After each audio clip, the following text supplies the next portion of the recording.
অনেকে মানে এই যে অন্তর্বর্তীকালীন সরকারের মেয়াদ আসলে কতদিন ছিল বা মেয়াদ কতদিন এটা নিয়ে একটা ধোঁয়াশা ছিল, নির্বাচন হবে কি হবে না এটা নিয়ে একটা সংশয় ছিল।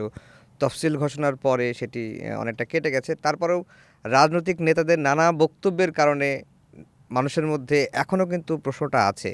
কিন্তু সবশেষ তারেক রহমানের দেশে ফেরার পরে অনেকটাই নিশ্চিত যে আগামী 12ই ফেব্রুয়ারি নির্বাচনটা হচ্ছে। কিন্তু প্রশ্নটা হচ্ছে যে নির্বাচন তো হচ্ছে, নির্বাচনটা কেমন হবে? এটা খুবই গুরুত্বপূর্ণ প্রশ্ন। আমার মনেও একই প্রশ্ন। আমার কাছে মনে হয় যে নির্বাচনটা অন্তত আমরা গতবারের নির্বাচনগুলোর মতো হবে না।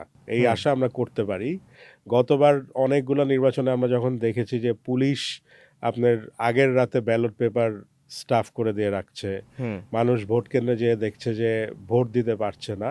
আমি আশা করি যে এই ধরনের কোনো রকম সিন আমরা এইবারের নির্বাচনে দেখব না। দেখব না। এর কারণ হচ্ছে এরকম কোনো কিছু যদি আমরা দেখি এটা ডক্টর মোহাম্মদ ইউনূসের লিগ্যাসির মধ্যে ওটা চলে যাবে। হুম, তো আমি আশা করব যে যেহেতু উনি আপনার চিফ অ্যাডভাইজার, হুম। তো উনি উনার অ্যাডমিনিস্ট্রেশন দিয়ে এই নির্বাচনটাকে সুষ্ঠুভাবে করবেন। আমার একটা ছোট্ট কনসার্ন যেটা আপনার সাথে আমি একটু আগে আলাপ করছিলাম যে আসলে কত পার্সেন্ট মানুষ ভোট দিবে আচ্ছা। এই বিষয়টা নিয়ে আমি এখনো ক্লিয়ার না। এটা একটা হতে পারে যে যেহেতু আপনার মতো আমি ঢাকা শহরেই আছি, হুম, তেমন ভোটের কোনো আমেজ দেখা যাচ্ছে না। এইখানে নিউজ পেপারের এবং মিডিয়ার সাইকেলগুলা দেখা যাচ্ছে যে আমাদের এই যে ওসমান হাদির মতো একজন তুখোড় ছাত্রনেতাকে এভাবে হত্যা করে মারা, হুম, তারপরে ডেইলি স্টার, প্রথম আলোতে মতো মিডিয়াতে আগুন দিয়ে দেয়া হুম। এবং এই যে রিসেন্টলি আপনার এর নাম কি? স্বেচ্ছাসেবক মোসাব্বির। দলের একজনকে এই হত্যা করা, তারেক রহমানের আগমন, আ বেগম খালেদা জিয়ার মহাপ্রয়াণ। হুম। সো এই নিউজ সাইকেলগুলার মধ্যে দিয়ে আসলে নির্বাচনের ওই আবেশটা আসছে না।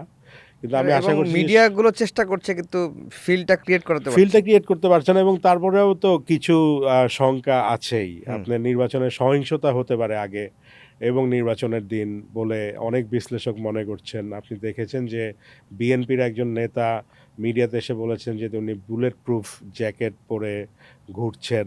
এবং উনি ওটা খুলে দেখিয়েছেন। খুলে দেখিয়েছেন। হুম। আম এবং নির্বাচনকে সাবোটাজ করার জন্য বহু গ্রুপই আপনার এখনো তৎপর, ওইদিনও হতে পারে। তো এই জিনিসগুলা নিয়ে কিছুটা শঙ্কা আমার নির্বাচনকে ঘিরে আছে। But at the same time I have lot of faith in general people, mass people যে তারাই আসলে নির্বাচনটাকে সফল করবেন।